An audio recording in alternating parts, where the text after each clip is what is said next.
వినయ భావము ఘనతకు మూలం, నూతన జీవములో నడుపు మార్గం.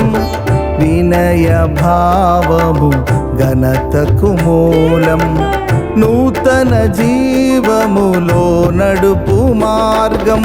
నా విన్నపం విన్నావులే, అరుదెంచెనే నీ వరములే.